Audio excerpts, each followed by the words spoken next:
धवला या शुभ्रवस्त्रावृता या वीणावरदण्डमण्डितकरा या श्वेतपद्मासना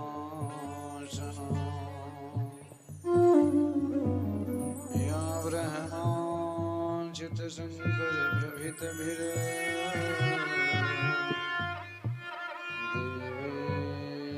सदा वन्दिता सा मां पातु सरस्वती भगवती निशेषजाड्यापहा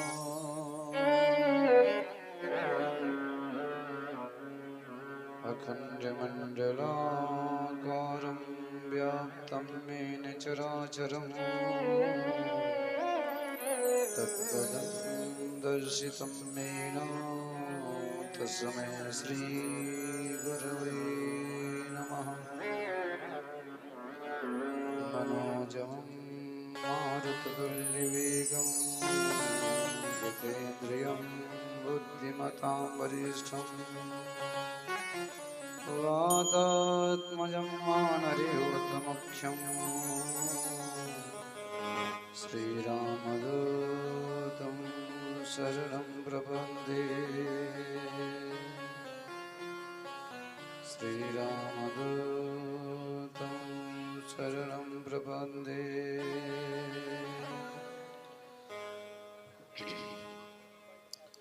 ॐ ध्येयं सदा परिभवग्नमभीष्टदोहं तीर्थास्पदं शिवविरिञ्चिनुतं शरण्यं मृत्यार्तिहं प्रणतपालं भवाद्भूतं वन्दे महापुरुषते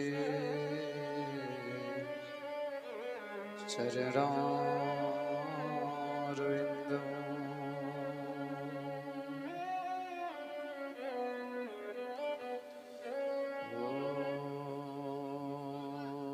वंशी विभूषितकरा नवनीरदाभा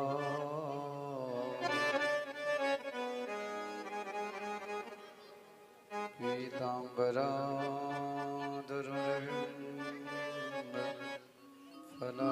फलाधरोष्ठा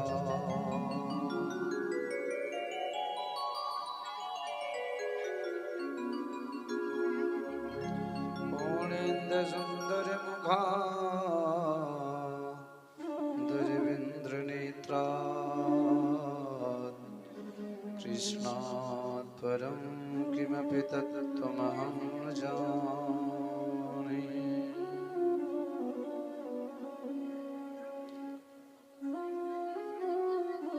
जय जय श्री राधारमण श्री जय जय नवल किशोर जय गोपी चित चोर प्रभु श्री जय जय माखन चोर। भागवत भगवान की, राघवेंद्र सरकार की जय हो जय हो जय हो। परम मंगलमय परात्पर अखिलेश्वर कारण करुणा बंड वाले भक्तवांछा कल्पतरो श्री तड़दुत विनिंदित पीतांबरधारी श्री बालकृष्ण लाल की मांग में प्रतिमूर्ति श्रीमद् भागवत महापुराण। मेरे प्यारे सज्जनों, प्यारे भक्तों, जब जन्म जन्मांतों का कल्प कल्पांतों का युग युगांतों का पुण्य पुंज एकत्रित होता है, तब ऐसा शुभ अवसर प्राप्त होता है कि गोविंद की मंगलमयी कथा का रसास्वादन कर पाएं। इसलिए जहाँ पर सत्संग हो, परमात्मा की कथा हो, वहाँ पर समय निकाल कर पहुँचने का प्रयास करना चाहिए।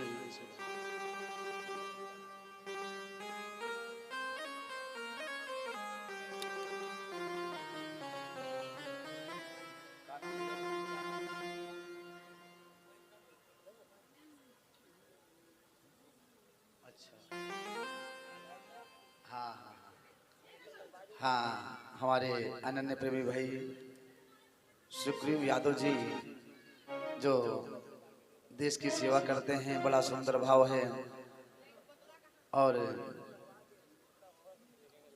गोविंद की कथा को सुनने के लिए बहुत ही उत्सुक रहते हैं, बड़ा सुंदर भाव है। हमारे गोविंद जी समस्त परिवार का इनकी कल्याण करते रहें। जय मन पछतई हो अवसर बीते, संत जन कहते हैं कि मन पछतई हो अवसर बीते, मन पछतई हो अवसर बीते, मन पछतई हो अवसर बीते,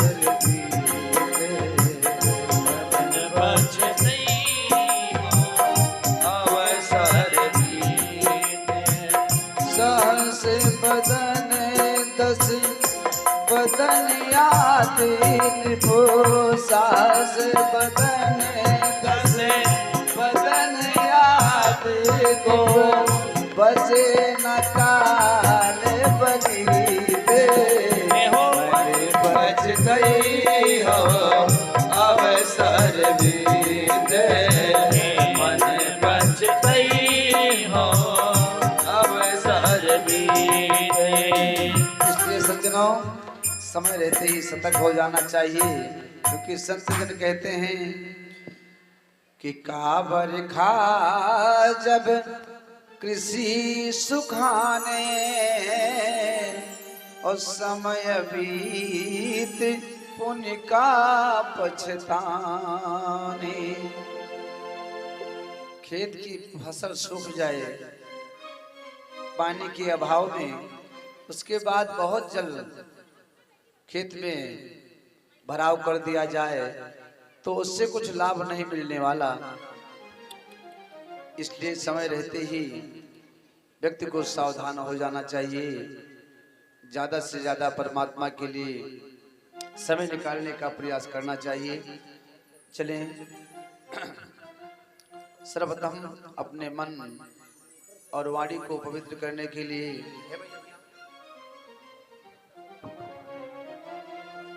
जय तो अपने मन वाणी को पवित्र करने के लिए प्रभु के नाम का संकीर्तन, तदुपरांत गोविंद के बाल लीलाओं के विषय में आज श्रवण किया जाएगा।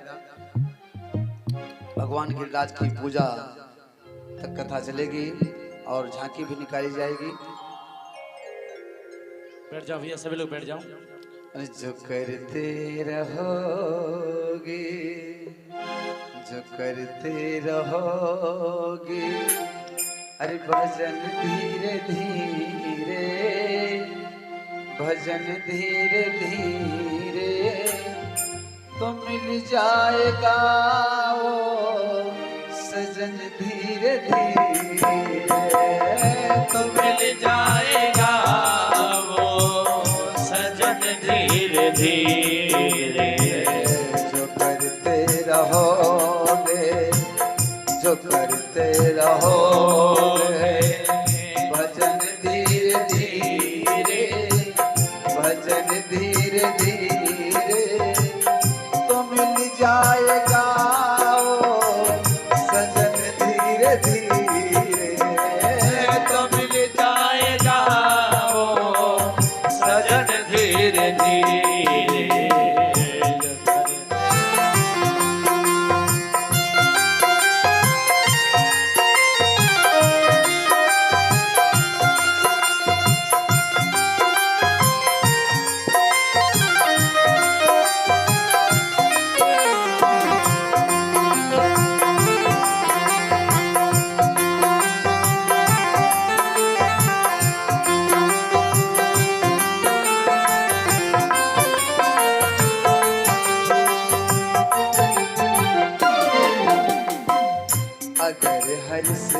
मिलने की दिल में तमन्ना, अगर हर से मिलने की दिल में तमन्ना, अगर हर से मिलने की दिल में तमन्ना, अगर हर से मिलने की दिल में तमन्ना, दिल में तमन्ना, करो शुद्ध अंतःकरण धीरे धीरे, करो शुद्ध अंतःकरण धीरे धीरे, जो करते रहोगे भजन धीरे धीरे, भजन धीरे धीरे, तो मिल जाएगा वो सजन धीरे धीरे, तो मिल जाएगा वो सजन धीरे धीरे।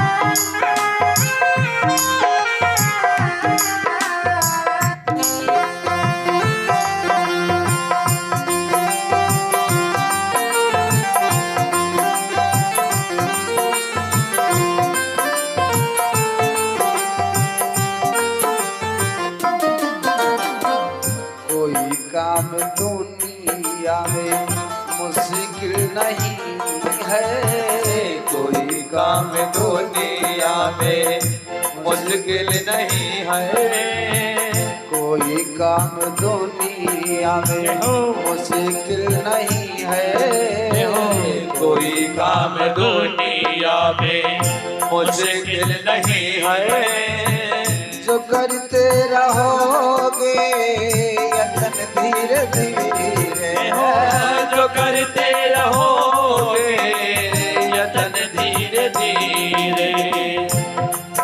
सभी लोग मीठी मीठी ताली बजा करके गाओ। जो करते रहोगे भजन धीरे धीरे, भजन धीरे धीरे, तो मिल जाएगा वो सजन धीरे धीरे, तो मिल जाएगा वो सजन धीरे धीरे।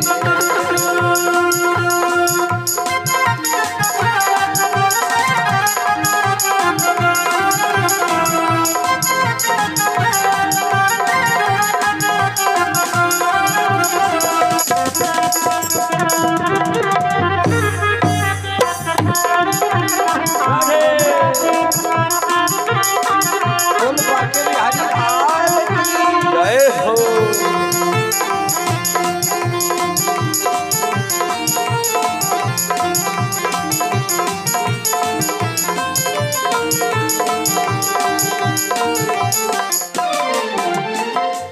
करो प्रेम से भक्ति हो जारी का, करो प्रेम से बल्कि पूजा हरि का, करो प्रेम से भक्ति पूजा हरि का, करो प्रेम से भक्ति पूजा हरि का, तो मिल जाएगा वो रतन धीरे धीरे, तो मिल जाएगा वो रतन धीरे धीरे, जो करते रहोगे भजन धीरे धीरे, भजन धीरे धीरे, तो मिल जाएगा वो सजन धीरे धीरे, तो मिल जाएगा वो सजन धीरे धीरे,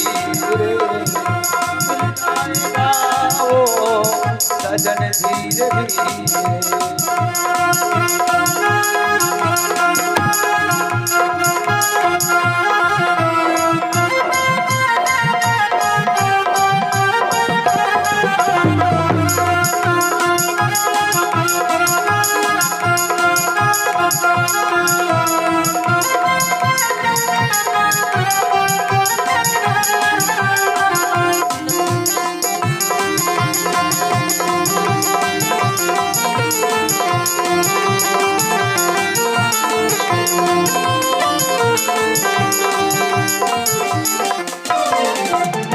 आखे बिहारी लाल की जय राघवेंद्र सरकार की जय।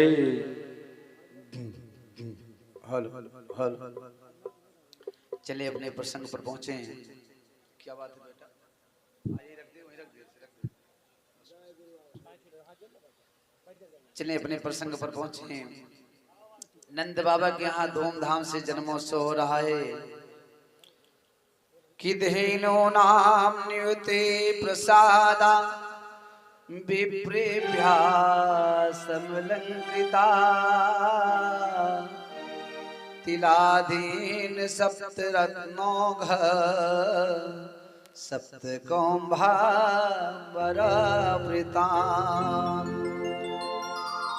2 लाख गायों का दान नंद बाबा ने किया ब्राह्मणों को और 7 तिल का पर्वत ऊपर से स्वर्ण जड़ित करके ब्राह्मणों को दान की। धूमधाम से जन्मोत्सव हो रहा है। गोप्या समिष्ट मणिकुंडल निष्क कंठे चित्तांबरापत चित्तमाल्य वर्षा नंदालयं सबलया ब्रजतोर्भिरेजुल व्यालोल कुंडल पयोधर हार शोभा। अनेकों माताएं श्रृंगार करके वहां पर पहुंची। धूमधाम से जन्मोत्सव हो रहा था। इतने में एक 95 वर्ष की बूढ़ी माता पहुंची। मुख में एक भी दांत नहीं। पहुंच कर कहती हैं, चोरे लाला का भयो है? बड़ा शोर मच रहे हो है, का भयो?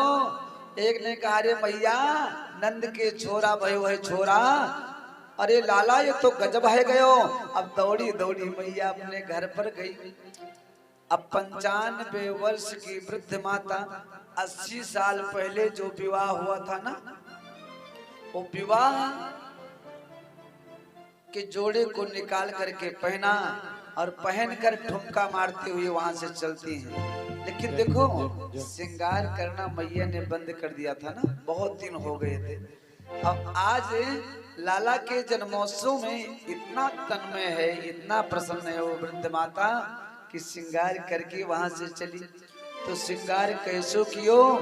आंख का काजल ओंठ में, ओंठ की लाली आंख में, कान की बाली जो है नाक में, नाक की नथनी कान में पहनकर पहुंची और कहने लगी, अरे च्योरे लाला मैं भी आ गई। और जैसे वृद्ध माता ने इतना कहा, एक ग्वाल ने एक मक्खन के गोले को लेकर के ऐसा घुमा करके मारा कि जाकर के सीधे वृद्ध माता के मुख में गया।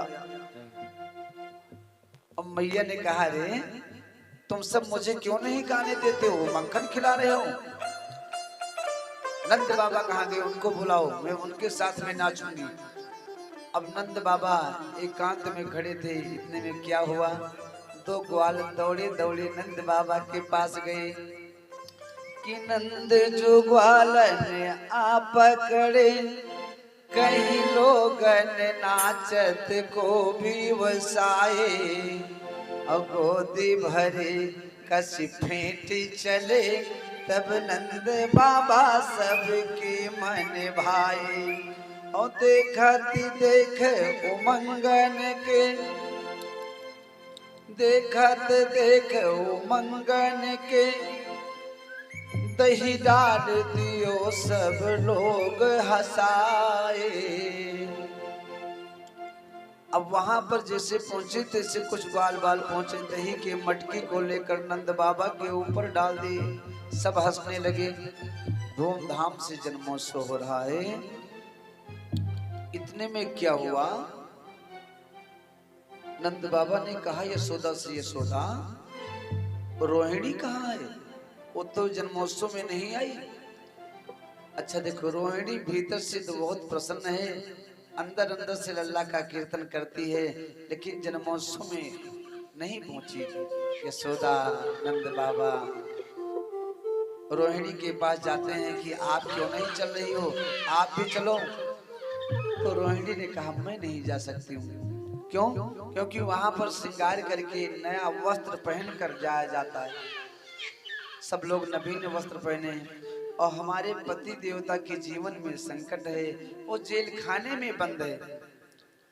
जब एक पत्नी का पति जेल खाने में बंद हो, कष्ट में हो, तब पत्नी कैसे श्रृंगार कर सकती है। नंद बाबा यशोदा से हाथ जोड़कर रोहिणी मैया कहती हैं, मैं यहीं से आपके लल्ला को आशीर्वाद देती हूँ, आशीर्वाद प्रदान करती हूँ, मुझको वहां पर मत ले जाओ। लेकिन नंद बाबा माता यशोदा के प्रेम के आगे रोहिणी को झुक जाना पड़ा। रोहिणी वहां से बाहर निकलती हैं और इधर बलराम जी धीरे धीरे पहुंचे जहां पर कन्हैया पलने में सुलाए गए थे ना, वहीं पर पहुंच गए और पलने को पकड़ते हैं, गिर पड़ते हैं, फिर उठते हैं। अब इस दृश्य को देख करके माता रोहिणी एवं यशोदा को बहुत हंसी आई। दोनों पहुंच करके पलना को पकड़कर लल्ला को झुलाने लगती हैं कि छाई रही अजब बहार रे। अमन भैया, छाई रही अजब बहार रे, झुलवा के बिहारी। छाई रही अजब बहार रे, झुलवा के बिहारी। हो छाई रही अजब बहार रे, झुलवा के बिहारी।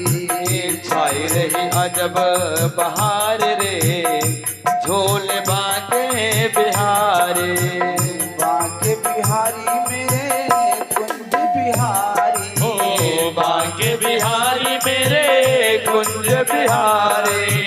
बाके बिहारी मेरे कुंज बिहारी। बाके बिहारी मेरे कुंज बिहारी। छाई रही हो छाई रही हो छाई रही अजब बहार रे, झूले बाके बिहारी।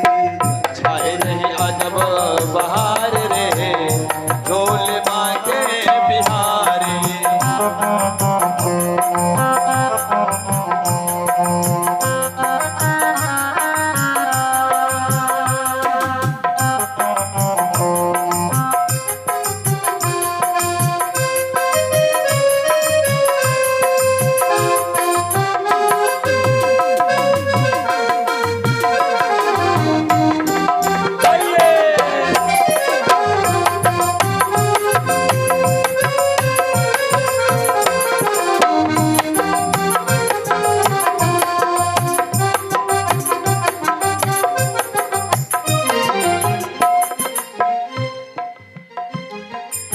झूला कैसा है, झूला कैसा है, सोने को है सुगर ही डोला।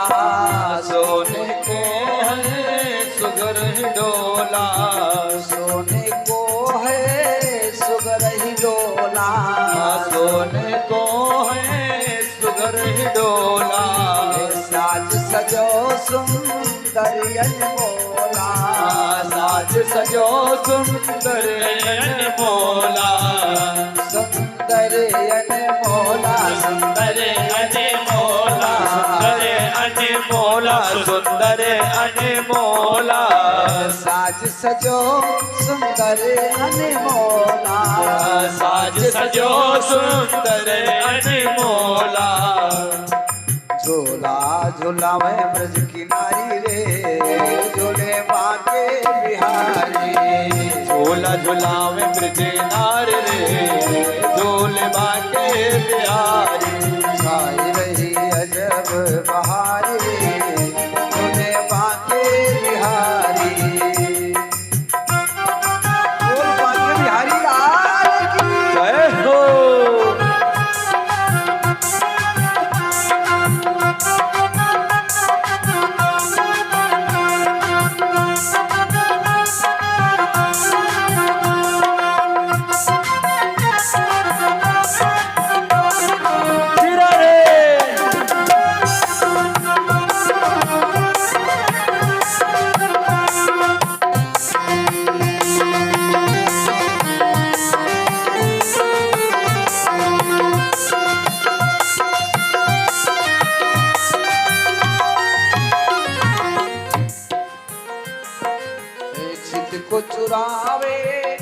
बाकी झांकी चित को चुरावे वाकी झांकी सूरत मूरत अजब अदा की सूरत मूर्ति अजब अदा की चित को चुरावे बाकी झांकी चित को चुरावे वाकी झांकी सूरत मूरत अजब अदा की सूरत मूर्ति अजब अदा की पड़ रही ये हो पड़ रही पड़ रही अतर फुहार रे बोले बाके बिहारी पड़ रही अजर फुहार रे ढोल बाके बिहारी छाए रही अजब बहार रे बोले बाके बिहारी छाए रही अजब बहार रे ढोल बाके बिहारी श्री राम है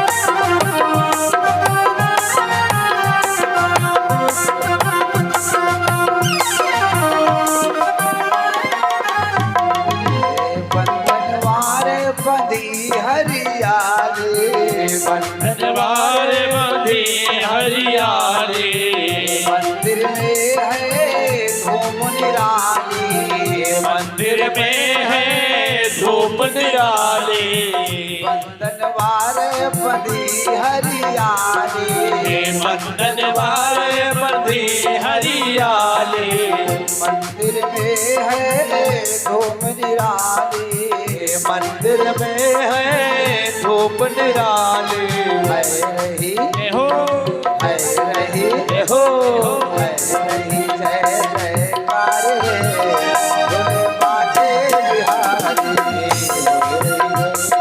कार रे ढोल बाके बिहारी छाई रही अजब बहार रे बोले बाटे बिहारी छाई रही अजब बहार रे ढोल बाके बिहारी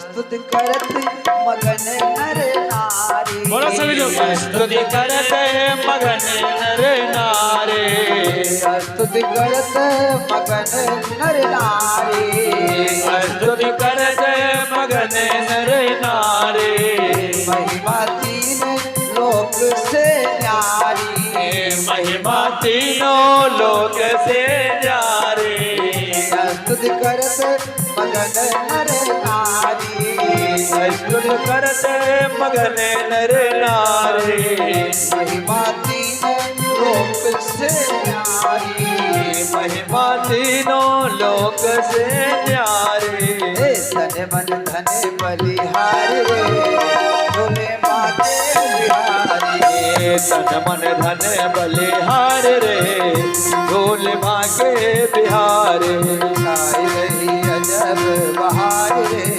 बोले बाके बिहारी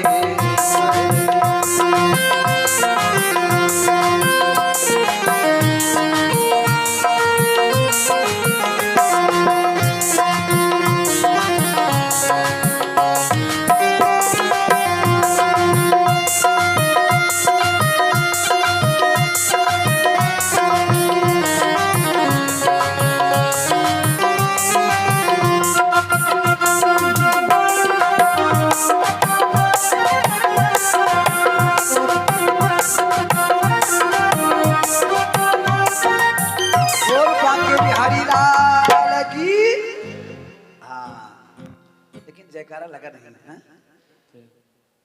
बोलो यशोदा नंदन की। हाँ ये बात हुई। चलिए अपने प्रसंग पर। अब देखो धूमधाम से जन्मोत्सव हो रहा था कि नंद कछु इतनो जो दियो धन श्याम कुबेरो के मति भोरी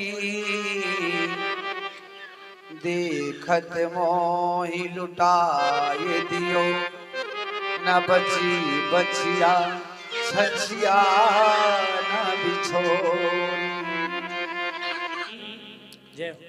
अब नंद बाबा ने इतना दान दियो जिसको देखकर कुबेर घबरा गए। धूमधाम से जन्मोत्सव मना रहे। इतने में नंद बाबा को स्मरण हुआ कि मैंने अभी कंस को कर नहीं दिया। तो सबसे कहने लगे भैया आप लोग जन्मोत्सव मनाओ, मैं जाता हूँ कंस को कर देकर आता हूँ। नंद बाबा चल दिए, कंस को कर दिए कंस का। उसके बाद में वसुदेव से जाकर मिले। कहने लगे अरे मित्र, हमने सुना कि आपके 6 पुत्रों को कंस ने मार डाला। अंत में एक कन्या हुई, वो उसके हाथ से छूटकर आकाश में चली गई। मुझे बड़ा दुख हुआ। तो वसुदेव जी कहते हैं कि देखो मेरा एक पुत्र तो आपके घर पर है ही है?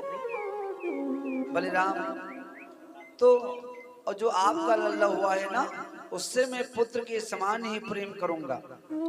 नंदी जी कहते हैं अरे वो किसी दूसरे का थोड़ी, वो तो तेरा ही लल्ला है समझो। हमारे आप में कौन सा बंटवारा है?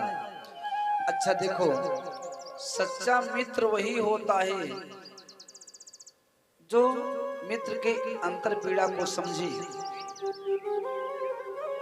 कि निज दुख गिरे समय रज कर माना, निज दुख गिरे समय रज कर माना,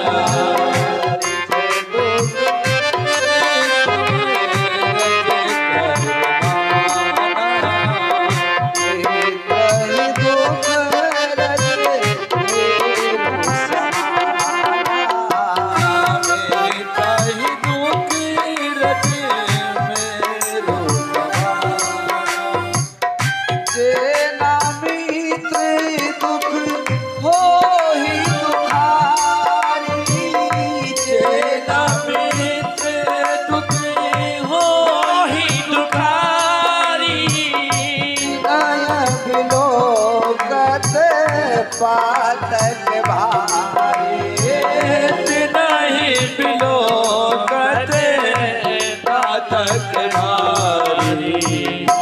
जो मित्र के अंतर पीड़ा को नहीं समझता है वो सच्चा मित्र नहीं होता है। निज दुख गिर सम, अपना दुख गिर माने पहाड़, अपना दुख पहाड़ के समान हो तो रज कर माना, रज माने धूल।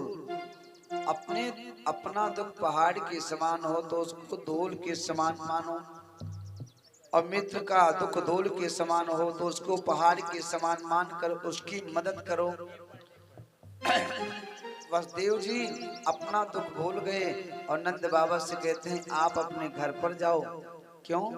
क्योंकि कंस ने अनेकों दैत्यों को भेजा है जो गांवों में जाकर के छोटे छोटे बच्चों को पकड़कर मार डालते हैं। तो आप अपने घर पर जाओ। नंद बाबा चल दिए और इधर कंस बहुत घबराया कि योग माया भगवती ने कहा है कि तेरा काल जन्म ले लिया। तो अब मैं कैसे ढूंढूं अपने काल को? कुछ दैत्यों ने कहा मैं जाऊंगा, छोटे छोटे बच्चों को पकड़कर मार डालूंगा। कंस ने कहा अरे तुमको घर के भीतर जाने कौन देगा? इतने में पूतना मौसी पहुंची।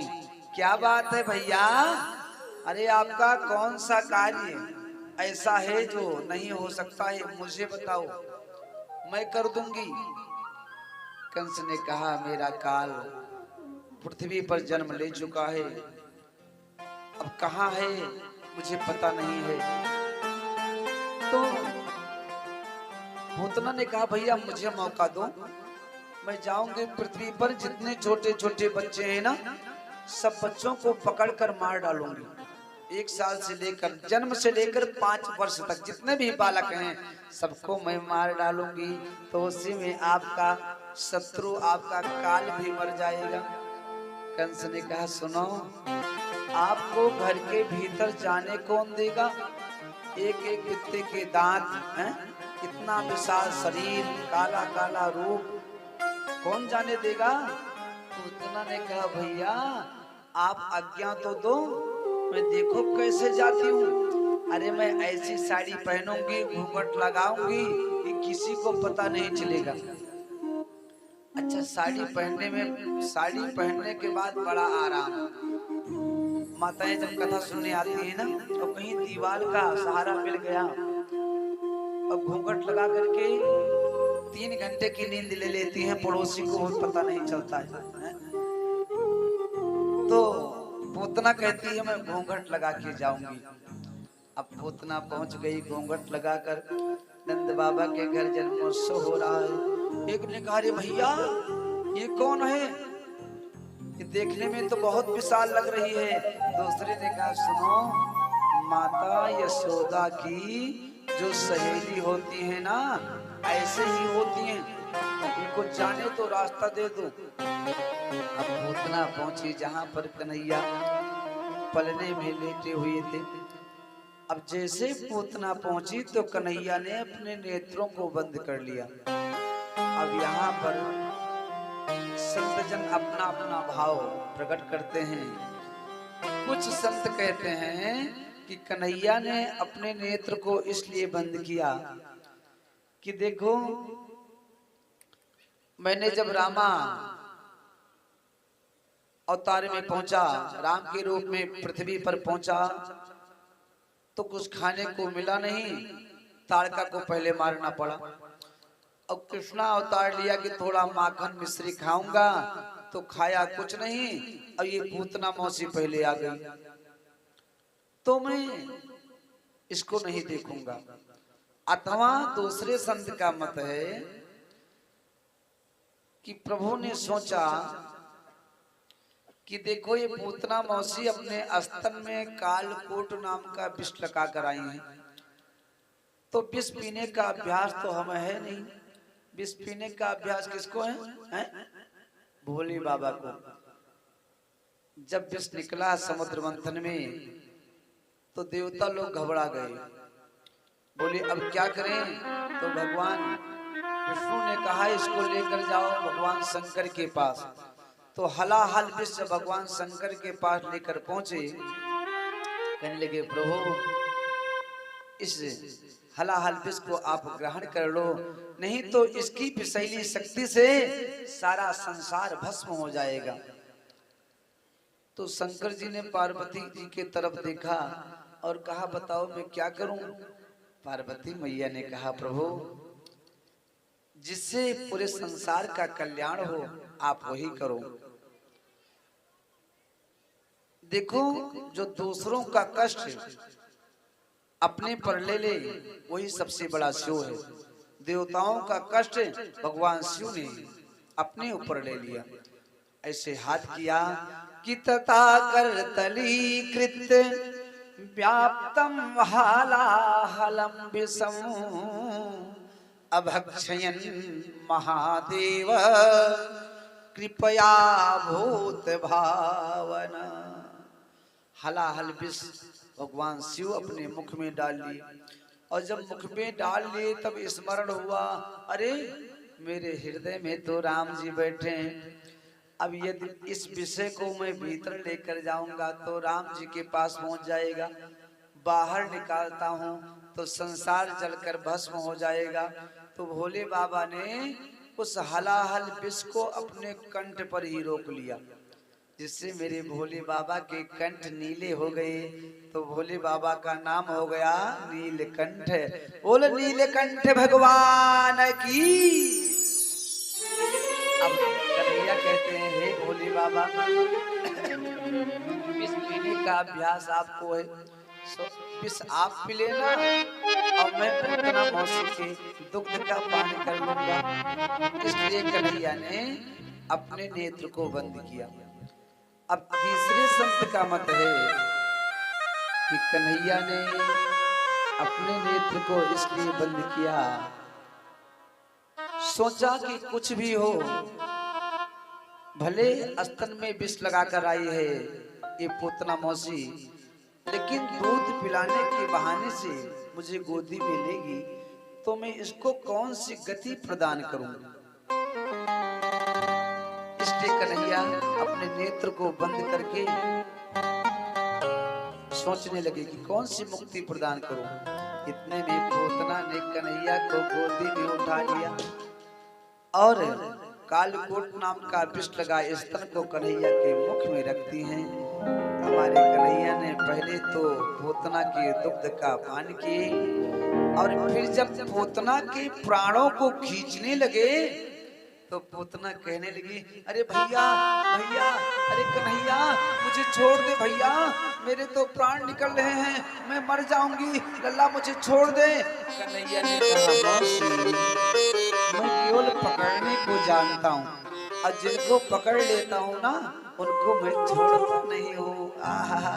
अब पूतना भगी, उसका जो है कंठ अवरुद्ध हो गया और कहने लगी, समुच मंचालम हित प्रभासिनी निस्फीतिमाना खिल जीव मर्मणि विवित्र नेत्रे चरणों भुज महि प्रसवित्र गात्रा क्षिपति रुरोदः। अरे कन्हैया मुझे छोड़ दे, छोड़ दे।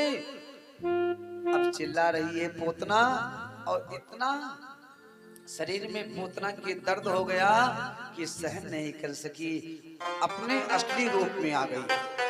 और जब पूतना गिरी तो 6 कोस में जितने वृक्ष थे ना सारे वृक्ष धराशायी हो गए। पूरे 18 किलोमीटर तक जितने वृक्ष सब चकनाचूर। अब पूतना गिरी तो वृक्ष टूट टूट कर गिर गए, बहुत आवाज हुआ। सारी ग्वाल बाल, सारी गोपियां, माता यशोदा, पूर्णमासी पुरोहितानी सब दौड़ पड़े और वहां पर पहुंचकर देखते हैं कि एक राक्षसी पड़ी हुई है पेट पर। हमारे कन्हैया जो है बैठे हुए हैं, एक स्तन पर अपने हाथ को रखे हैं, दूसरे स्तन का पान कर रहे हैं। दौड़कर पूर्णमासी पुरोहितानी ने अपने गोदी में उठाया और यशोदा से कहा, यशोदा तुमने अपने लल्ला को इस राक्षसी के हाथ में कैसे दे दिया। यशोदा ने कहा, हे भैया मुझको थोड़ी पता था कि मेरे यहाँ कोई राक्षसी आएगी। अब पूर्णमासी पुरोहितानी ने कन्हैया को उठा लिया और ले जा करके गौमूत्र से स्नान कराया। किससे? गौमूत्र। कोई स्नान किए हो गौमूत्र से? है? नहीं किए हो। देखो अनुष्ठान में पंचगव्य पिलाया जाता है। पंचगव्य जानते हैं? गाय का दूध, गाय का दही, गाय का घी, गाय का मूत्र, गाय का गोबर, इसे कहते हैं पंचगव्य। ये पंचगव्य पिलाने पर व्यक्ति की शुद्धि हो जाती है, फिर वो अनुष्ठान करने के लायक होता है। चाहे यजमान हो या पंडित जो हो, सबको पिलाया जाता है। और जहाँ भी गौमूत्र आया था वहाँ भी रखा भी हुआ है, हवन के दिन भी पिलाएंगे। तो उसमें लिखा हुआ है कि यस्त स्वस्थ गते पापम देहे तिष्ठत मान के प्रासनाद पंचगव्य से देहात्मिक निर्वेंद्रम।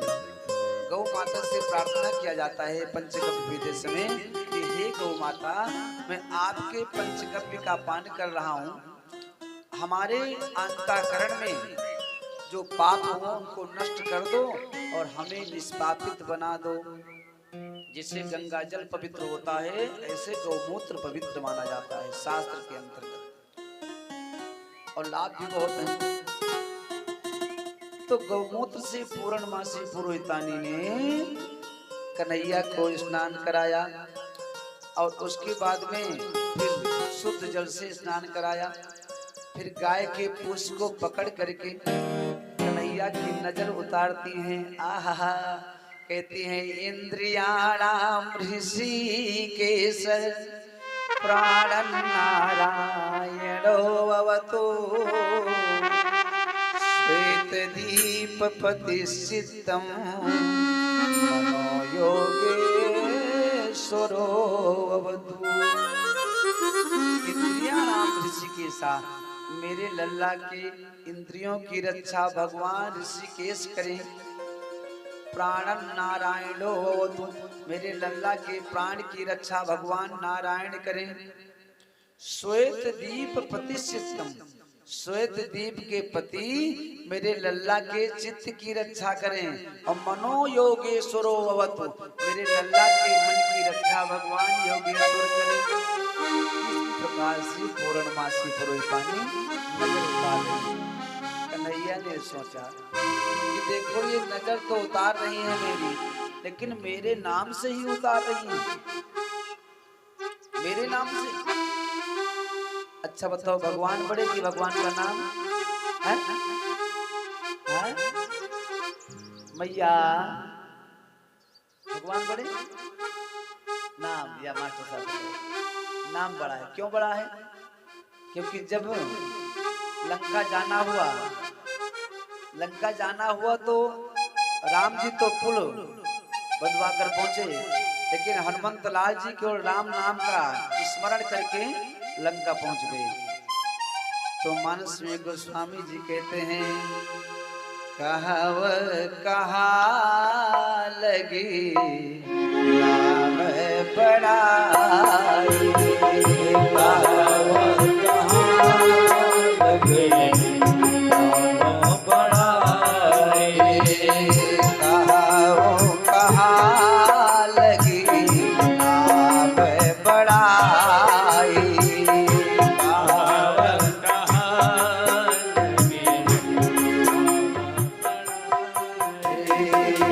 राम न सकाई नाम गोड़ गाई, राम न सकाई नाम गोड़ गाई।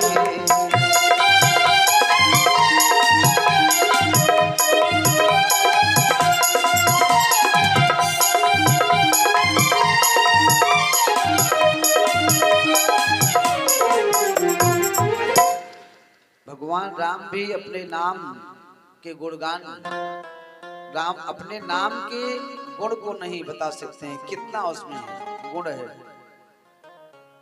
कितनी अच्छाई है। तो इधर तो पूर्णमासी पुरोहितानी ने कन्हैया की नजर उतारी, उधर इतने में नंद बाबा आ गए। नंद बाबा को पता चला कि हमारे घर पर राक्षसी आई थी और वो मर गई। तो नंद बाबा ने कहा ग्वाल बालों से, अरे भैया ये वसुदेव बहुत बड़ा ज्योतिषी है? वसुदेव बहुत बड़ा ज्योतिषी है। अरे हमसे पहले ही कहा था अपने घर पर जाओ, नहीं कंस के द्वारा भेजे गए अनेकों दैत्य गांव में घूम रहे हैं, छोटे छोटे बच्चों को पकड़ कर मार रहे हैं। और तो भगवान की बड़ी कृपा थी जो ये राक्षसी अपने आप मर गई। अब नंद बाबा सोच रहे हैं कि छोटा सा मेरा लल्ला है, और ये 18 किलोमीटर में गिरने वाली राक्षसी, इसको थोड़ी मार सकता है। ये तो भगवान ने बचा लिया मेरे लल्ला को, भगवान ने इसे मार डाला। अरे बाबा, लेकिन इसको कहाँ फेंका जाए? तो नंद बाबा कहते हैं इसके शरीर को काटो। अब कुल्हाड़ा लेकर के सब लगे काटने, हाथ पांव काट कर एकत्रित किए, फिर लकड़ी को काट करके उसके ऊपर फेंकने लगे। उसके बाद आग लगा दी गई। और जब पूतना की शरीर जलने लगी तो सुखदेव जी कहते हैं राजा परीक्षित से, राजन पूतना के शरीर से सुगंधी निकलने लगी। राजा परीक्षित ने कहा भगवान, अरे पूतना तो बच्चों को मारने वाली थी, राक्षसी थी, बच्चों के रक्त का पान करती थी और उसके शरीर के जलने से सुगंधी कैसे निकल आई? तब सुखदेव जी कहते हैं राजन, हमारे प्रभु आज पूतना को बहुत सुंदर मुक्ति प्रदान किया। अहो कीयम स्तन काल कूटम विधांसया पाय यदा विषादी रेभे गतिम धात्र तत्रोचितोन्यम वा दयालुम शरणं व्रजेम। जो गति माता यशोदा माता देवकी को बाद में मिलेगा ना, वो गति आज मेरे कन्हैया ने पूतना को प्रदान कर दिया। अच्छा पूतना कौन थी जानते हैं? पिछले जन्म में पूतना राजा बलि की पुत्री थी। इसका नाम था रत्नमाला। ध्यान से सुनना, क्या नाम था? रत्नमाला। जिस समय हमारे प्रभु वामन के रूप में पहुंचे राजा बलि के यहाँ, तो जब राजा बलि की पुत्री रत्नमाला ने देखा तो सोचा ये मेरा लड़का बन जाता या मुझे मिल जाता तो मैं इसको दुग्ध पिलाती। और जब भगवान दो पांवों में भगवान वामन सब कुछ नाप ली विराट रूप में आकर के, और तीसरा पांव राजा बलि के ऊपर रख दिए, तब रत्नमाला ने सोचा कि मैं तो कह रही थी कि ये मुझे मिल जाता तो मैं इसको दुग्ध पिलाती, लेकिन दुग्ध की बात छोड़ो, ये तो ऐसा काम कर रहा है कि मुझे मिलता तो इसको विष पिला देती। तो भगवान ने कहा आपकी दोनों इच्छा पूरी होगी। वही रत्नमाला आगे चलकर पूतना हुई तो उसको विष और दुग्ध दोनों पिलाने का अवसर प्राप्त हुआ, और प्रभु ने सुंदर परम पद जो है पूतना को प्रदान किया। तो सुखदेव जी कहते हैं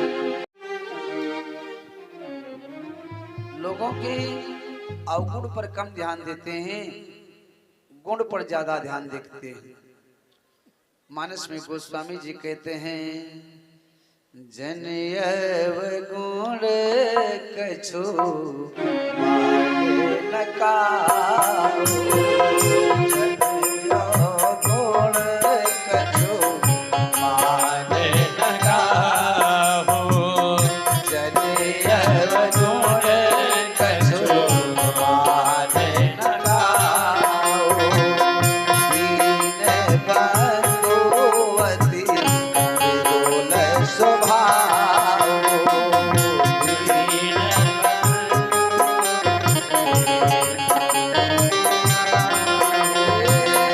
जनयव गुण कछु, जनयव गुण कछु माने न काऊ, दीन बंधुवती विरोल स्वभाव, दीन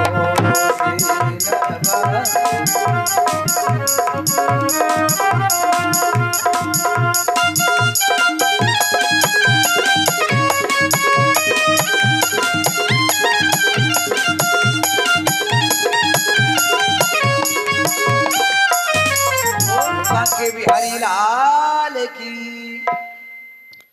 अब पूतना का उद्धार किए हमारे प्रभु 6 महीने के हुए तो एक सटकासुर नाम का दैत्य आया, हमारे प्रभु ने उसका उद्धार कर दिया। 1 वर्ष के हुए तो एक तृणावर्त नाम का दैत्य आया। कौन आया? तृणावर्त किसे कहते हैं जानते हैं? नहीं जानते? गर्मी के महीने में जो बाउंडल उड़ती है ना, देखते हो गोल गोल पत्तियों के साथ में खूब धूल उड़ती है, उसे कहते हैं तृणावर्त। तृणावर्त नाम का दैत्य आया और हमारे कन्हैया को ऊपर उड़ा ले गया। हमारे प्रभु ने एक मुष्टिका का ऐसा प्रहार किया कि तृणावर्त का गोविंदाय नमो नमः। अच्छा, सुखदेव जी कहते हैं राजन, जब जब मेरे कन्हैया का अवतार होता है ना, तो मेरे भोले बाबा प्रभु का दर्शन करने जरूर जाते हैं। चाहे राम के रूप में आए, चाहे कृष्ण के रूप में आए, चाहे वामन के रूप में आए, लेकिन भगवान भोले बाबा नारायण का दर्शन करने जरूर जाते हैं। अब भोले बाबा ने सोचा कि कृष्ण रूप में मेरे प्रभु अवतरित हुए हैं, चलो देख कर आते हैं। भोले बाबा पहुंच गए योगी के रूप में। पहुंचे नंद बाबा के घर, जोर से दरवाजा को पीटे। अरे बाबा, अरे मैया, दरवाजा खोलो, मैं आपके लल्ला को आशीर्वाद देने के लिए आया हूं। मैया ने सोचा कोई संत आया है, दौड़कर दरवाजा मैया ने खोला। अरे जैसे दरवाजा खोला, ओ हो, भोले बाबा के गले में बड़े बड़े सर्प, कान में बिच्छू। मैया ने जैसे देखा, बाबा क्या करने आए हो, चलो यहाँ से निकलो निकलो, नहीं मेरा लल्ला देख लेगा तो पूरा दिन रोएगा, वो सोएगा ही नहीं। भोले बाबा कहते हैं, सुनो, मैं आपके लल्ला के दर्शन के लिए आया हूँ, मुझे दर्शन कराओ, मैं चला जाऊं। यशोदा कहती है, सुनो, मैं अपने लल्ला को लाऊं आपके पास? बाबा ये नहीं संभव है। अरे कल मेरा लल्ला चित्र में एक सर्प को देख लिया, पूरा दिन रोया, मक्खन भी नहीं खाया, दूध भी नहीं पिया, और आपके गले में ये तो असली सर्प बैठे हैं, इनको देख लेगा तो और रोएगा। भोले बाबा कहते हैं, मैया आपका लल्ला सर्पों से नहीं डरता। अरे वो तो 1000 वाले फण के ऊपर शयन करता है, वो कहाँ डरता है। मैया ने कहा, चुप कर बाबा, जो कुछ लेना हो ले लो, यहाँ से चले जाओ।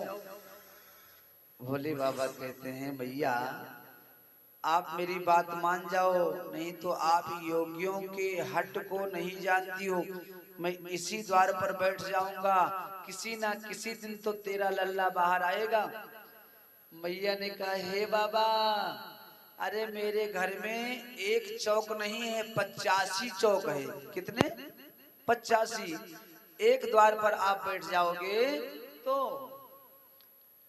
84 द्वार हमारे लिए बचेंगे, मेरा लल्ला जीवन भर इधर नहीं आएगा। अब भोले बाबा ने सोचा कि ये मैया तो मुझे दर्शन कराएगी नहीं, चलो फिर चलते हैं। वहां से जाकर थोड़ी दूर पर एक वट वृक्ष के नीचे बैठ गए, और इधर जैसे भोले बाबा गए, आहा, तैसे कन्हैया जोर जोर से रोने लगे। एक गोपी पहुंची, मैया मैया मैया, अरे कन्हैया को कहा है गयो, कहा है गयो कन्हैया को मैया। मैया ने कहा, मुझे कुछ पतो ना है। एक अभी योगी बाबा आया था, कह रहा था लल्ला का दर्शन करा दो, मैंने मना कर दिया, तो मुझे लगता है उसी साधु बाबा ने, योगी बाबा ने कुछ जादू टोना कर दिया है। अब यशोदा मैया गोपी से कहती हैं, सुनो, देखो थोड़ी दूर अभी योगी बाबा गए ही होंगे, उनको बुला लाओ, मेरे लल्ला की नजर उतार दे। अब गोपी दौड़ी दौड़ी गई और कहती, बाबा बाबा बाबा। क्या हुआ बेटी? बाबा, नंदरानी के बेटा को नजर लग गई है, तो बाबा चलकर उतार दो। भोले बाबा ने कहा, सुनो, आपकी नंदरानी मुझे अपने लल्ला का दर्शन नहीं कराया, अब नजर उतरवाने के लिए बुला रही है, ये दो अपने लल्ला का दर्शन कराएगी मुझे तो मैं चलूंगा, पूछ कर आओ। फिर गोपी दौड़ी दौड़ी गई यशोदा के पास, मैया मैया क्या हुआ? अरे वो योगी कह रहा है मैं चलूंगा, लेकिन एक शर्त है। अरे क्या शर्त है, तू बता तो सही। गोपी कहती है कि योगी बाबा का कहना है कि आप अपने लल्ला का दर्शन कराओगे, आप अपने लल्ला का दर्शन कराओगी तो भोले बाबा, तो योगी बाबा आएंगे, नजर उतारेंगे। यशोदा मैया ने कहा तू जा तो सही। अब दौड़ी दौड़ी गोपी गई और गोपी जाकर कहती है कि चल रे योगी नंद भवन में, ओ चल रे योगी नंद भवन में, तो यशोदा माई बुलावे। और वक्रे लला को नजर लगी है, राई लोन करवावे। वक्रे लला को नजर लगी है, राई लोन करवावे। चल रे योगी नंद भवन में, यशोदा माई बुलावे। चल रे योगी नंद भवन में, यशोदा माई बुलावे। वक्रे लला को नजर लगी है, राई लोन करवावे। वक्रे लला को नजर लगी है, राई लोन करवावे।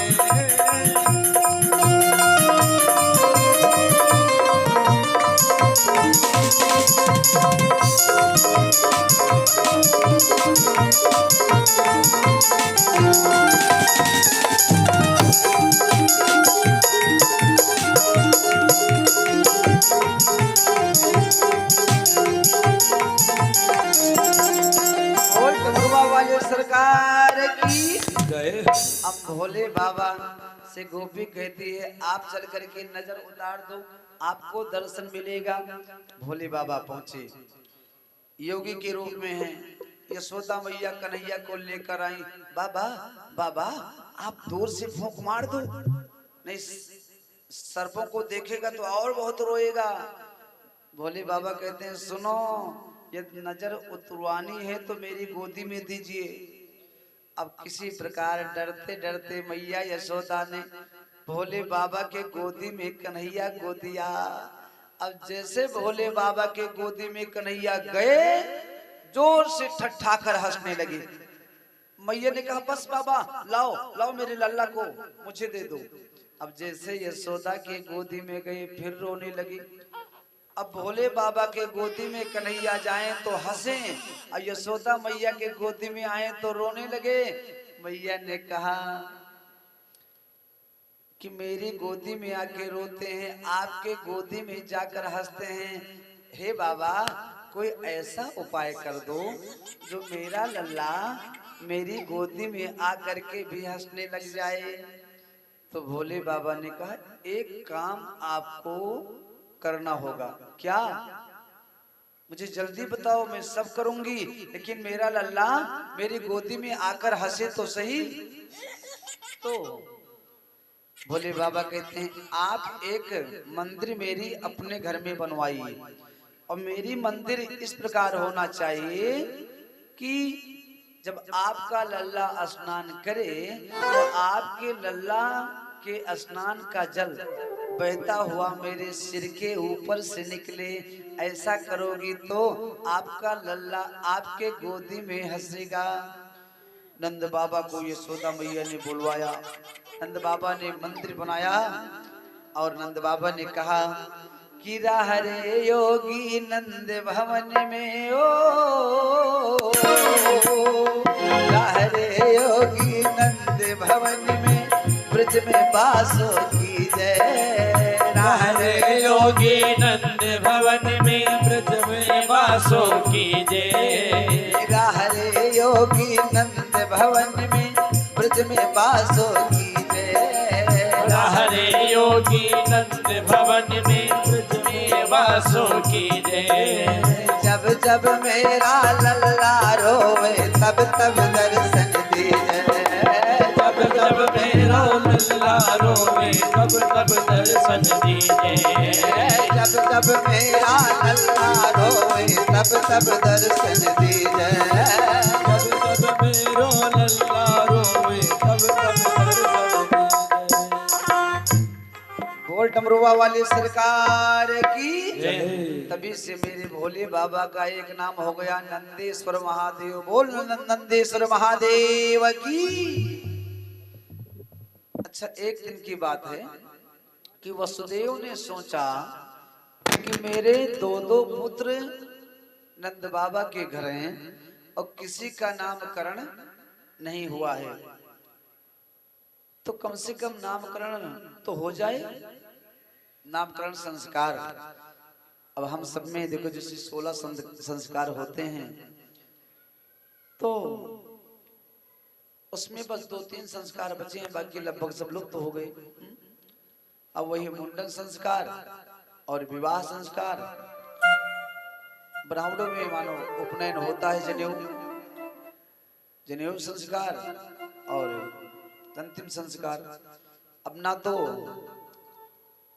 कोई जो पुंसवन संस्कार करना चाहता है, हमारे सनातन धर्म में गर्भाधान को भी संस्कार कहा गया।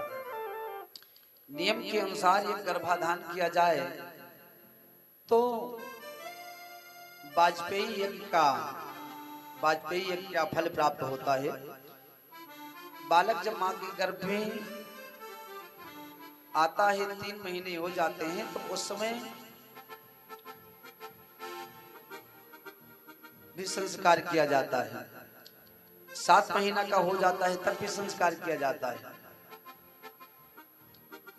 एक सीमंतोन्नयन संस्कार होता है जो 7वें महीने पर होता है, तो उसमें क्या करते हैं, पति देवता गूलर के फल को लेकर के और स्याही के कांटा को लेकर सिंदूर के द्वारा पत्नी के मांग को भरते हैं सीमंतोन्नयन संस्कार में।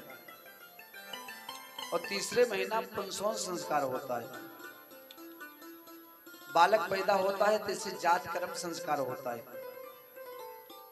उसके बाद में उसका नामकरण संस्कार होता है, अन्नप्राशन संस्कार होता है, विद्यारंभ संस्कार होता है। लेकिन अब तो सब लोग तो हो रहा है। बिटिया अगर पैदा हुई है तो उसका अन्नप्राशन 5वें महीना या 7वें महीना, यदि बेटा पैदा हुआ है तो उसका अन्नप्राशन 6वें महीना या 8वें महीना ऐसे करना चाहिए।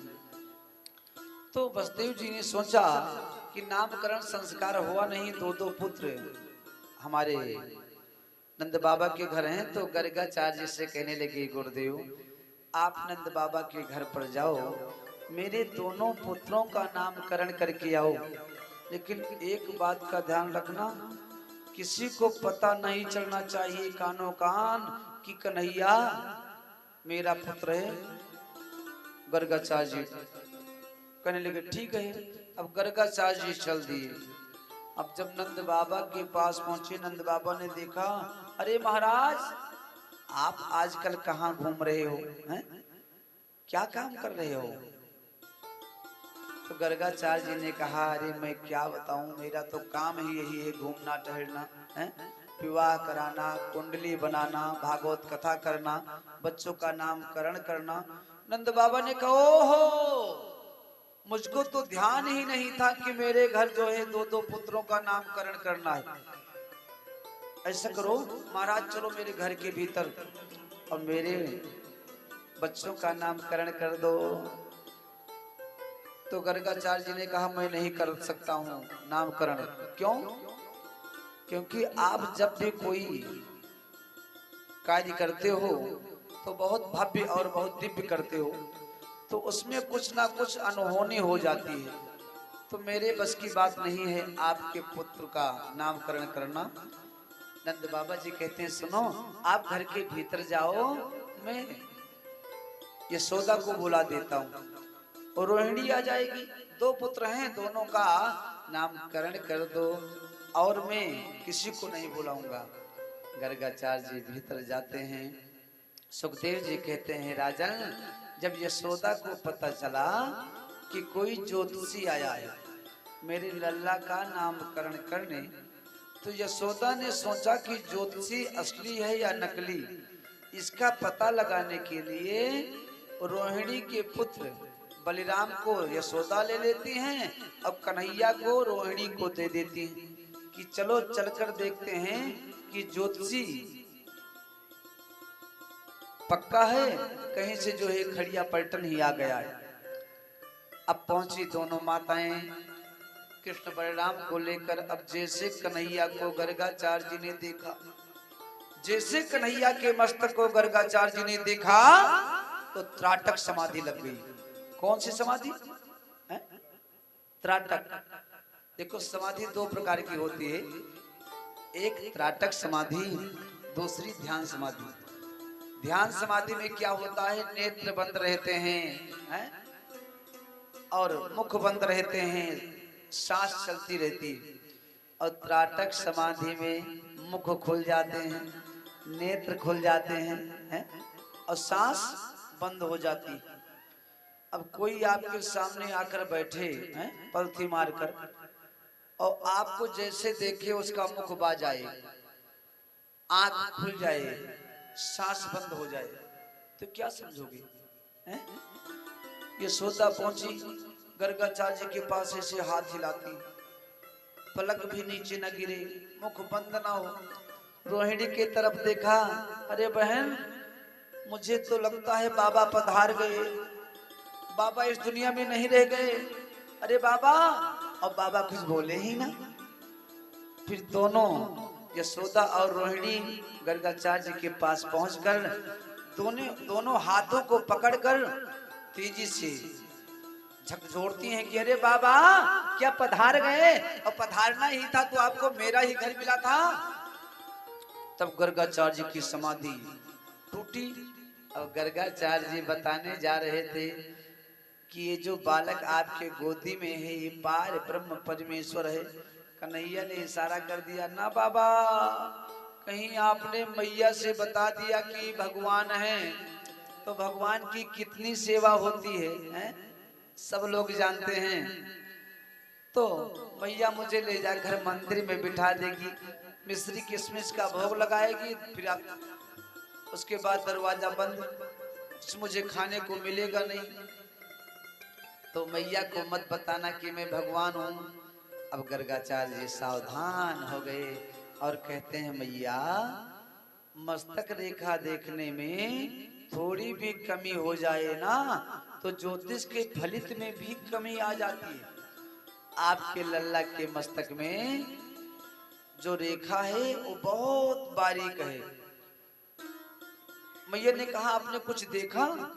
हाँ हाँ देखा। तो बोली फिर बताओ। तब कहते हैं गर्गाचार्य जी कि अयम ही रोहिणी पुत्रो रमियन सोहितो गुणे अख्यास्ते रामहित बलोधिक्यात बलो विदुः।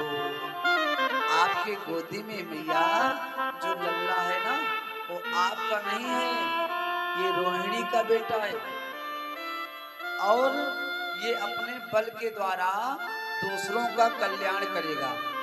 भद्र माने है? भद्र माने कल्याण। तो दूसरों का कल्याण अपने बल के द्वारा करेगा, जिससे इसका नाम होगा बलभद्र। एक गर्भ से खींचकर दूसरे गर्भ में स्थापित किया गया तो जिससे इसका नाम होगा संकर्षण। और फिर कहते हैं, आसन वर्णास्तयो हासे ग्रहवतो युगम तनो शुक्लो रक्तस्तथा पीत इदानीम कृष्णताम गतः। फिर कहते हैं, जो बालक रोहिणी के गोदी में है ना वो कई बार अवतार लिया है। पहले अवतार लिया तो ये सफेद कलर में था, दोबारा जब अवतार लिया है तो रक्त कलर में अवतरित हुआ, दोबारा पीत कलर में, और चौथी बार में एक कृष्ण कलर में अवतार लिया है, जिससे इसका नाम कृष्ण होगा, मोहन होगा, कन्हैया होगा, माधव होगा, कनुआ होगा। मैया कहने लगी, सुनो ज्यादा प्रशंसा न करो, दक्षिणा ज्यादा चाहिए तो बताओ। हाथ जोड़कर गर्गाचार्य जी कहते हैं कि मैया मुझे कुछ नहीं चाहिए। सुखदेव जी कहते हैं राजन, गर्गाचार्य जी ने अपने मन में सोचा कि जिन परमात्मा के एक झांकी के दर्शन के लिए संत जन अनेकों वर्षों तक तपस्या करते हैं, कि ना झांकी का दर्शन हो पाए, कम से कम अंत समय उनके नाम का स्मरण तो हो जाए, लेकिन वो भी नहीं हो पाता है। जन्म जन्म मुनि जतन कराई, जन्म जन्म मुनि जतन कराही, जन्म जन्म मुनि जतन कराई, ओ जन्म जन्म मुनि जतन कराही, अंतरामो कही आवत नाई, अंतराम कही आवत नाही, जन्म जन्म मुनि ओ जन्म जन्म मुनि जतन कराई, अंतराम कही आवत नाई।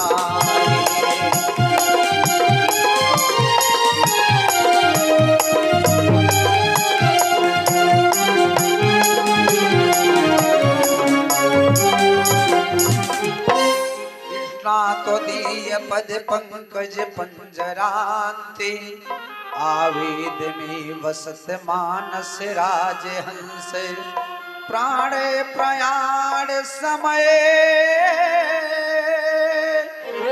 कप पित्तवात,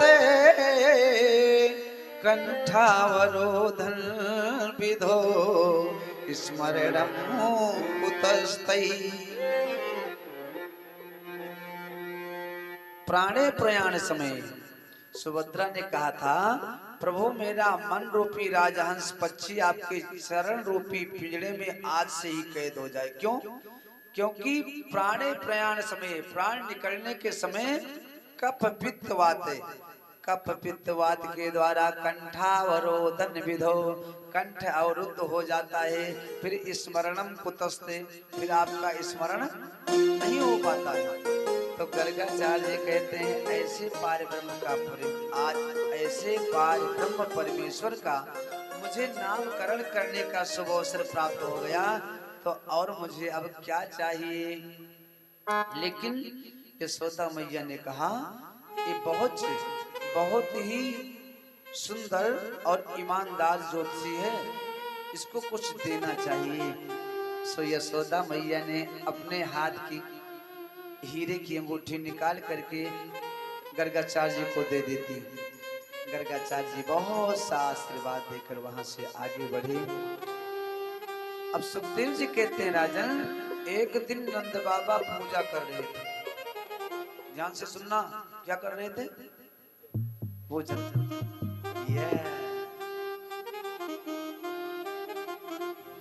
कहो जानो बतवाए बाजे रहे हो।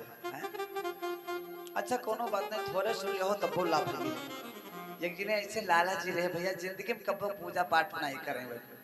और उनके पत्नी बड़ी भक्ति, तोरो दुल्हन आए तो बहुत साथ में, अब भैया बहुत भक्ति रहे दुल्हन, तो लाला जी से कहे सुनो तुम कहो मंत्र ले लियो, तो कम से कम एक दो माला जप लियो। तो कहीं मंत्र कौन में होता है, कहाँ मिले के दे, कहीं देखो कहूँ कथा वार्ता हुए और कोई पंडित जी संत जी मिल जाए और सुनही से दीक्षा ले लियो। अब एक रोज इनके गांव में होत रही कथा, पहुंचे सुने, ठंडी के महीना रहा, कथम कपो जात नहीं रहे, लेकिन धर्म पत्नी बहुत कही तो चलेगी। अब वहां पहुंचे तो खड़े रहे, कथा उनके समझ में आवे नहीं। पंडित जी देखें कि पीछे क्या खड़ा है, ध्यान की तो कहीं आओ, वो फिर आई बीच में खड़ा हो गए, बैठे नहीं। अब आगे श्रोता पाछे श्रोता, बीच में ये खड़े उड़ घस, तो कहीं मैंने ये कहा कर, तो बैठ जाओ। अब बैठ गए, जैसे बैठे तैसे वो सोए गए, कथम मने नहीं लाग। सोए गए, कथा पूरी हो गई। ठंडी महीना और पैरा वैरा ओढ़ के वही में सोए गए। प्रसाद बच गया, मने ही चले गए। अब जब ये उतरे, पंडित जी उतरे, कहीं चलो हम अपन पहुड़ी, तो गोड़े माए रास्ता पहुड़े रहे बाजी की। कहीं नहीं क्या है, उठाए कहीं भैया उठाओ। अब उठे बेचारे कोने मेरे लाला जी आंख मिल मिलौते। पंडित जी धक्का देने कहीं जाओ, घरे चले गए। घरे बहुत सोई गए सवेर भाव। कहीं सुनो, कहीं कहा, कहीं माला लाई दियो, मंत्र पाई के न कहीं मैंने कहा मंत्र पायो, कहीं गुरु जी दीन ही मंत्र, कहीं मैंने कहा दीन कुछ हमें बताई हो, कहीं कहीं नहीं यका जप्यो, कहीं मैंने कहा कहीं नहीं, कहीं आओ बैठो उठो जाओ, कहीं नहीं यहाँ पाया है कि हाँ, तो कहीं तब जपो गुरु जी, कहीं नहीं भाई तुम कुछ नहीं कही थी। अब ये लिहिन माला, तो जब माला कपो न जपो तो अभ्यास राहत नहीं है। अब ये लिहिन अपन आओ बैठो उठाओ जाओ यही करें। रात्रि में चोर आवा काठी सेंधिन के घर में, और जैसे चोर हले लाग 12 बजे, तो नई नई गाड़ी लेके आओ ना, तो बड़ी मुँह लागत थी। दौड़ दौड़ मैंने वही गाड़ी देखा था। तो नवा नवा दीक्षा लेना न, और नवा नवा माला। रात में 12 बजे जागे, बस यो लेके बैठी के जपे खतरी, जब भाई छुट्टी पाई तब भाई जपी। जैसे चोर हले लाग अंदर, तैसे कहीं माला लेके आओ। चोरवा सोची जानो दिया खाते का आदम थोड़े वो तबका, तो लिखा मलवा समकियान दियर लाग। तो चोरवा उठे लागी, उठ के थोड़े आगे अगली, तो कहीं जैसे आए और उठ के थोड़े आगे करके बैठक मन की चोरवा जैसे कहीं बैठाओ। चोरवा सोची जा रहा हूँ पक्का देखा था का आई। फिर खुद तेरे नहीं बोले, फिर माला समकियावे लगे। तोली को बक्सा इनके पकड़ी, और जैसे उठे लाग तैसे कहीं उठाओ। बस ये सेंधी कहीं लेके बक्सा भागे, तैसे कहीं जाओ। अब ये लेके तो बक्सा चले आए, लेकिन भैया हम जैसे गए तैसे वो कहीं आओ, और तैके बड़ा स्वागत की कहीं बैठाओ। और जब वहां से चले लगे वके बक्सवा लेके, तो कहीं उठाओ, तो कहीं अच्छा जात हो तो जाओ। तो जानो देख लीजिए सवेरे ही जानो केस और रिपोर्ट कह दे, और धारा बहुत लंबी चौड़ी लग जाए, यके हिया के चोरी के सामान ले जाओ ठीक नहीं है। तो कहीं यहाँ का वापस क्या हो जाए। चोर देवता लाए सामान, फिर से दे के वापस। सवेरे भाई उठे, नहाए धोए, फिर अपने घर में आले। तब इनके निगाह पड़ी कि सेंध कटी है। धर्म पत्नी से कहीं सुनो, कहीं कहा कहीं अनर्थ होएगा, कहीं कहा कहीं घर में सेंध कटी गई, देखो कुछ चोराए तो आएगा। आई देखी कहीं नहीं सब तो धरा है। कहीं देखो गुरु जी दीक्षा दीन कितना लाभ मिला। अरे कली है मंत्र मिला, आज हम जपन भगवान कृपा कर दी नहीं सब चला जाता है। आओ बैठो उठो जाओ, यही कल्याण होगा। तो उसी दिन लाला सोच ली, पत्नी ने कहा आपका मंत्र गुरु जी ने दिया ठीक है, लेकिन मंत्र अच्छा नहीं है, मंत्र में किसी देवता का नाम जपना चाहिए। तो लाला जी ने सोचा जब मैंने झूठा मंत्र का जप किया है और परमात्मा ने मेरे घर में चोरी नहीं होने दिया, तो यदि मैं सच्चे मन से परमात्मा के नाम को जपूंगा, गोविंद के नाम का, परमात्मा के नाम को मैं लेकर के दीक्षा के रूप में और सच्चे मन से जपूंगा, तो मेरा तो कल्याण ही हो जाएगा। उसी दिन से लाला जी भगवान के परम प्रिय भक्त हो गए। तो कथा में यह जो थोड़ा सुनी हो तब वो लाभ हुए, लेकिन जो लगा सुनी हो तो और लाभ हुए। बोलो भागवत भगवान की, राघवेंद्र सरकार की जय हो। अब सुखदेव जी कहते हैं, राजन नंद बाबा पूजा कर रहे थे घर के मंदिर में। कन्हैया जी घुटमुंड चलते हुए पहुंचे मंदिर के पास। बाबा ने देखा तो बाबा ने कहा, अरे बेटा दूर दूर दूर दूर दूर, बेटा यहाँ मत आना, यहाँ से दूर जाओ। कन्हैया ने कहा क्यों? क्योंकि बाबा आप मुझे यहाँ से भगाना चाहते हैं, क्योंकि मैं यहाँ पर आकर के कोई प्रसाद ना खा सकूं। मैं तो आऊंगा। बाबा कहने लगे नहीं बेटा, भगवान के मंदिर में बिना स्नान किए नहीं आना चाहिए। अब कन्हैया भीतर तो नहीं गए, लेकिन चौखट के पास बैठ गए।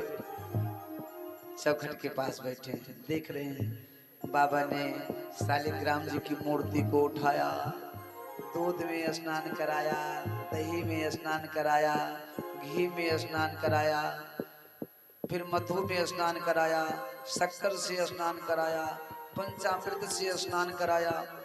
अभी सारा शालिग्राम जी के स्नान का दृश्य देख रहे हैं कन्हैया जी। कन्हैया ने कहा कि ये जो बाबा के हाथ में काली काली जामुन है ना, ये बड़ी मीठी है। बाबा मधु से भी स्नान करा दिए तो ये और मीठी हो गई होगी।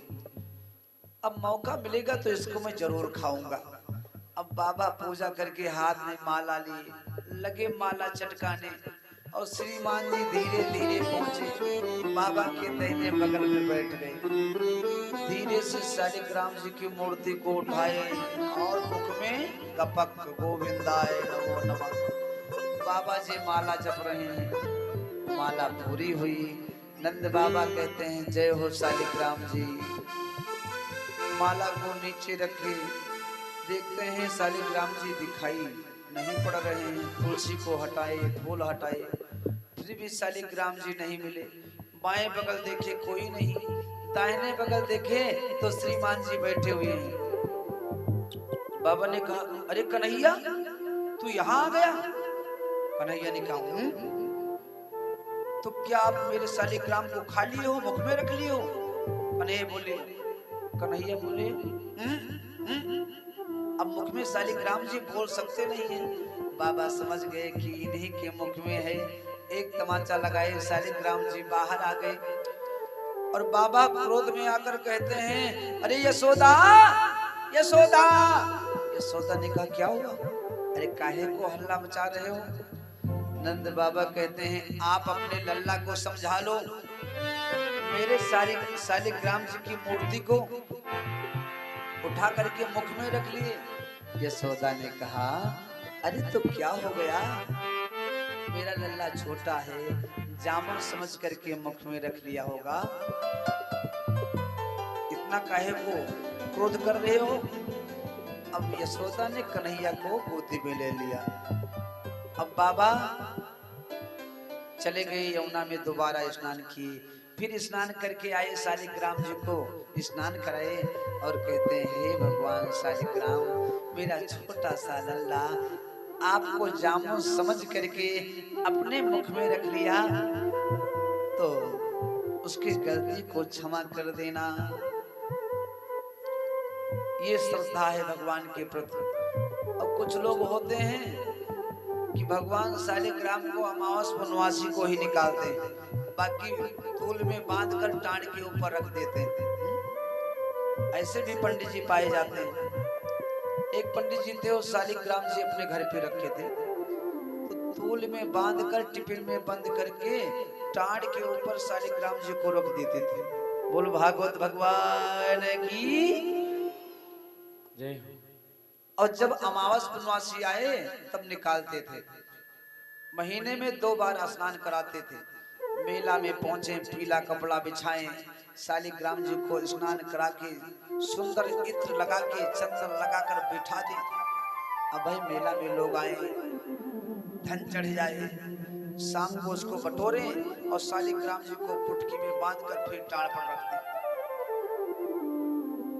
एक दिन क्या हुआ, पूर्णमासी को गए, आषाढ़ी पूर्णमासी को, कभी कभी आषाढ़ी पूर्णमासी में पानी भी गिरता है। अब इनको थोड़ा सा आटा मिला, उसके बाद पानी आ गया, पैसा मिला नहीं।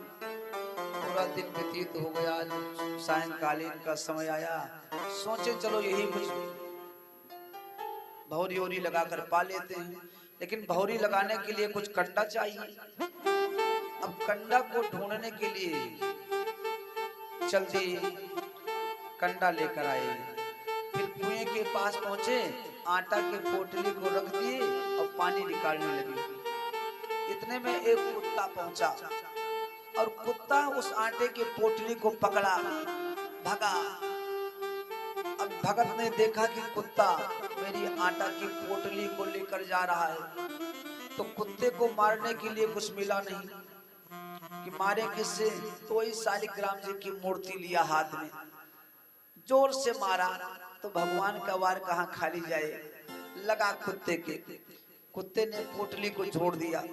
अब ये दौड़े दौड़े पहुंचे, आटा की पोटली को उठाए, फिर शालिग्राम जी को उठाकर देखते हैं और कहते हैं, अरे भगवान, आपने तो आज मेरी बड़ी मदद की, आपकी सेवा तो मैंने बहुत दिन से कर रहा हूं, आपकी सेवा बहुत दिनों से कर रहा हूं, लेकिन मदद आज आपने मेरी की। भगत कहता है, प्रात करा स्नान फटाफट, प्रात करा स्नान फटाफट, प्रेम समेत तुम्हें पधरायो, टिक्कर साग पूड़ियो खीर, प्रेम समेत तुम्हें पवायो। परिसत्य कहूं श्री शालिग्राम जी, दास के काम में आज ही आयो। मैंने तो आपकी बड़ी सेवा की, लेकिन दास के काम आज आप आए हो। तो कुछ भगत ऐसे भी होते हैं, लेकिन नंद बाबा तो बड़े सच्चे भक्त हैं। परमात्मा की पूजा अंतर्मुखी वृत्ति से और बहिर्मुखी वृत्ति से, दोनों वृत्तियों से पूजा करते हैं। कहते हैं, प्रभु मेरे लल्ला ने आपको जामुन समझकर मुख में रख लिया, उसकी गलती को क्षमा करना। और इधर मैया यशोदा ने कन्हैया को स्नान कराया, सुंदर वस्त्र, सुंदर कपड़ों को पहनाया और सुंदर पुष्प को लेकर के उसको जो है जूरा बना करके कन्हैया के केसों में लगा देती। अब इतने में कन्हैया नाचने लगे। सुखदेव जी कहते हैं, राजा राजन, अरे परीक्षित, इस झांकी का दर्शन करो। आज किस प्रकार से कन्हैया को माता यशोदा नचा रही है। जिन परमात्मा के एक इशारे पर ब्रह्मा विष्णु महेश इंद्र अग्नि वरुण कुबेर आज देवता नाचने लगते हैं और उनकी लीला को समझ नहीं पाते हैं, ऐसे पार ब्रह्म परमेश्वर को है। एक अहीर की छोहरिया कैसे माखन मिश्री को खिलाकर नचा रही है। अब कन्हैया नाच रहे थे, इतने में एक गोपी ने देखा और दौड़कर पहुंची अपने सहेलियों के पास। सुनो सुनो, आज मैंने अपने आंखों से ब्रह्म को देखा। कि देखे बिर कान्हा जब जी नहीं माना, इन आंखों से आज मैंने ब्रह्म पहचाना है। आज मैंने अपने आंखों से ब्रह्म को देख लिया। तो आप लोगों को देखना हो तो चलो मैं दिखाकर लेकर आती हूँ। तो सब कहने लगी, मेरी सासू माँ मुझे जाने नहीं देंगी, अब क्या किया जाए। तो सारी गोपियां सोचने लगी कि ऐसा करो, घर का जितना मक्खन है, दही है ना, सब मटकी उठाकर फोड़ दो, और जब सासू माँ पूछेंगी तो कन्हैया को बता दिया जाएगा। तब हो सकता है हम लोगों को जाने को मिल जाए। अब समस्त गोपियों ने क्या किया, अपने अपने घर में जाकर माखन और दही की मटकी को उठाकर पटक देती। सासू घर पर पहुंची, सासू माँ ने कहा, अरे बहू, ये मक्खन किसने बिखेर दिया, दही की मटकी को किसने फोड़ा। बहू कहती है, मैया, अरे वो नंद का छोरा आया था, उसने माखन भी खाया, मटकी भी फोड़ा। सासू माँ कहती हैं, सुन बहू, यदि मैं नंद बाबा के घर जाऊंगी ना तो अच्छा नहीं होगा, इसलिए तुम जाकर समझा दो कि आज के बाद यदि दोबारा नंद का छोरा मेरे घर आया तो अच्छा नहीं होगा। अब गोपियों को मौका मिल गया, सारी गोपियां चल देती हैं और कहती हैं कन्हैया का ध्यान करते हुए परमात्मा से कि देखे बिन कान्हा जब जी नहीं माना, इन आँखों से आज मैंने ब्रह्म पहचाना है। कृष्ण पद कमलों में मन को लगाना, इन गोपियों का ताना उल्हाना एक बहाना है। हे कन्हैया, मैं उल्हाना देने के बहाने से आपके दर्शन के लिए आ रही हूँ, मेरी गलती को क्षमा करना। अब सारी गोपियां नंद बाबा के घर पहुंची। यशोदा ने देखा, अरे ये सब कैसे मेरे घर आ रही हैं? आज मेरे घर सत्यनारायण भगवान की कथा भी नहीं है और दुर्दुरिया भी नहीं है। अब तो बड़ी दुर्दुरिया हो गई है। अवसान मैया, संकटा मैया, तुरंता मैया, चट्ट माता। चट्ट माता तो बहुत जोर तोड़ से भैया चलती। मैया कहती है कि आप सब कहाँ आ रही हो, क्या बात है? गोपी ने कहा, अपने लल्ला को बुलाओ। क्या हो गया बताओ तो सही, बुलाओ पहले। मैया ने कहा, हुआ क्या? गोपी ने कहा, मेरे घर जाकर के आपके लल्ला ने माखन को चुराया। तो यशोदा मैया कहती हैं, अरे माखन के लिए उल्हाना लेकर आई हो? मेरे घर पर 9 लाख गायियां हैं। कितनी? 9 लाख। कितने सारे मक्खन होते हैं, 2-4 मटकी लेकर जाओ। और नहीं, मेरा नेक सा छोरा है ना, यदि कहीं चला भी जाए आपके घर भूल से तो 50 ग्राम मक्खन खाएगा ज्यादा से ज्यादा। दे दिया करो राजीनामा से, फिर चोरी नहीं करेगा। गोपियों ने कहा, सुनो, ये अकेले नहीं जाता है, अनेकों ग्वाल वालों को ले जाता है। तो मैया कहने लगी, फिर सबको खिला दिया करो, 2-4-10 मटकी मेरे घर से रोज ले जाओ। तो गोपी कहती है, लेकिन मैं खिलाना होता तो खिला देती, ये खाकर चला आता, लेकिन ये खाता कम है, मटकी को ज्यादा फोड़ता है। तो मैया कहती हैं, फिर आप अपनी मटकी को ले जाकर थोड़ा ऊंचे बांध दो, तो मेरा लल्ला नहीं पहुंचेगा। एक ने कहा, सुनो भैया, एक दिन मैं अपनी मक्खन की मटकी को ले जाकर के पीपल के वृक्ष के डाल में ऊंचे बांध दिया। आपका छोरा पहुंचा एक लंबे बांस को लेकर के, और मटकी के नीचे ऐसा मारा कि मटकी फूट गई, ऊपर से मक्खन गिरने लगा, और नंबर से सारे ग्वाल वाल अपना अपना हाथ लगा करके अंजूरा बांधकर पूरे मक्खन को खा गए। मैया ने कहा, ये तो बड़ा उदंड हो गया है छोरा। अरे कन्हैया, चल बाहर निकल, मैं तेरी खबर लेती हूँ। एक ने कहा, मैया अभी मेरी बात सुनो, मेरी एक शिकायत बाकी है। मैया ने कहा, तेरी क्या शिकायत है? तो उसने कहा, मेरे घर पर कल कथा हो रही थी सत्यनारायण की, आपका छोरा पहुंचा, भगवान शालिग्राम जी को उतार कर उसी पीढ़े पर बैठ गया और कहा, मेरी पूजा करो, मैं भगवान हूं। तो मैंने क्रोध में आकर इसको पीढ़े से उतार कर भगा दिया। हम कहा, अपने घर जाओ और जब कथा हो जाएगी तब आना। तब ये क्रोध में वहां से तो चला आया, लेकिन रात्रि में क्या हुआ, मेरे पति देवता को प्यास लगी, तो पति देवता कहने लगे, मुझे जल लेकर आओ, पिला दो। और जब मैं उठने लगी जल लाने के लिए, तो मेरे पति देवता मुझे मारने लगे। तो मैया यशोदा कहती हैं कि आपके पति देवता आपको मारने लगे, तो इसमें मेरे लल्ला की क्या गलती है? गोपी ने कहा, रे मैया, पूरी बात तो सुनो।